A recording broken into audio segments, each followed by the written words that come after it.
Estamos a fazer este Jornal 2 em direto dos Clérigos do Porto, uma igreja com história, que vamos contar já a seguir. É meu convidado o Presidente da Câmara do Porto, Rui Moreira. Boa noite, bem-vindo. Olhamos para a cidade do Porto, com toda esta tradição.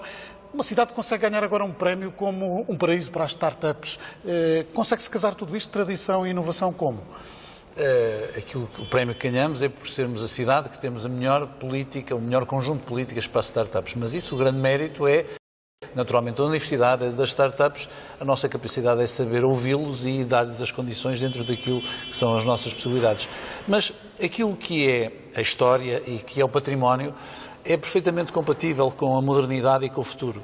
Mesmo com a pressão turística que estamos a sentir. Com certeza. A cidade foi sempre assim, ela chama-se Porto por alguma razão. Aqui sempre aportaram pessoas e daqui sempre saíram pessoas. O Porto foi sempre uma plataforma giratória em que imensas pessoas que hoje aqui vivem, se perguntarmos onde é que nasceram os avós ou os pais, provavelmente nasceram no Marco de Canaveses, ou em Felgueiras, ou noutro sítio qualquer. Aliás, olhamos para a toponimia da cidade e está cheia de nomes estrangeiros. É o caso do Nazoni. O Nazoni era, de facto, um estrangeiro que chegou ao Porto e chegou à região norte e a Portugal e fez aquilo. E agarrou a oportunidade, como muitos, e nós também, quando saímos daqui, também queremos agarrar essa oportunidade. O mundo é assim e não devemos ter uma visão complexada das cidades. As cidades se souberem manter o seu espírito, a sua alma, compreenderem a sua história e as suas tradições, a partir daí não devem ter o receio de abrir as portas e, portanto, serem cosmopolitas, que é exatamente isso. É não ser estrangeirado, é ser cosmopolita, é perceber que aquilo que nós somos tem uma razão de ser, mas que não perdemos nada em abrir a porta e mostrar aquilo a outras tendências e também absorver algumas tendências. Grande parte do Porto foi construída assim. Olhamos para este país pequenino, numa sociedade global, e ainda estamos encalhados no debate da descentralização. O Primeiro-Ministro, há pouco na entrevista, lá no alto da torre, dizia-me que é um desígnio do Governo e que se vai mesmo descentralizar. É este o caminho ou falta colocar aqui regiões administrativas no debate político nesta altura? Eu gostaria que houvesse regiões políticas. Não eram regiões administrativas, com também competência política, não pode ser apenas... Com eleição direta, com líderes regionais? Não, o problema principal é procurar que as competências sejam mais próximas das populações e, portanto, essa regionalização não pode ser apenas administrativa.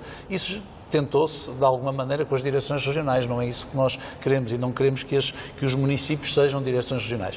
A forma de utilização dos municípios, de alguma maneira, é um bom passo, porque, de alguma maneira, os municípios, ainda que por vezes as pessoas se esqueçam que os municípios são órgãos democráticos eleitos e fazem parte do Estado, eles têm, de facto, essa legitimidade democrática que os aproxima dos cidadãos e, portanto, se pudermos ficar com competências, naturalmente essas competências são importantes, se não forem competências delegadas, mas se forem competências conquistadas. Mas este é o discurso de vários governos. Sim. Temos condições agora para mudar. Sente isso?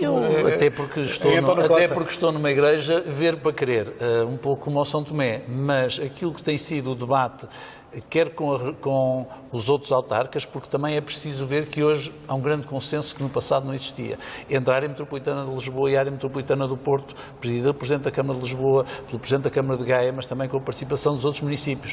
As relações que temos tido com este Governo, aqui temos uma vantagem que António Costa foi autarca, foi Presidente de Câmara e, portanto, percebe melhor, se calhar, porque viveu na pele também os efeitos da não descentralização, porque Lisboa também é vítima da não descentralização.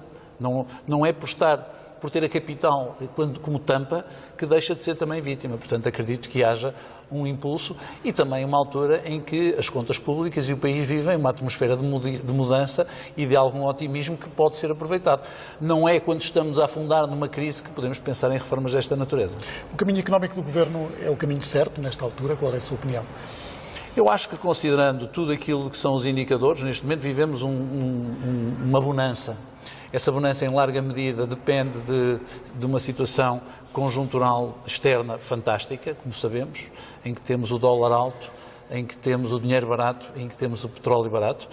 Mas é evidente que aquilo que tem sido feito em termos do país, em termos da economia, é muito significativo. A redução do desemprego, o crescimento, apesar de não ser aquele que nós queremos, a recuperação das empresas, as exportações, eu acho que sim, acho que no ponto de vista da economia nós estamos bem, sendo nós uma economia extraordinariamente vulnerável, mas isso nós sabemos, e seremos menos vulneráveis se continuarmos a apostar na exportação, porque é assim que seremos menos vulneráveis, mas acho que vivemos de facto um tempo simpático, quando nós vemos as receitas que entram hoje na economia são mais interessantes.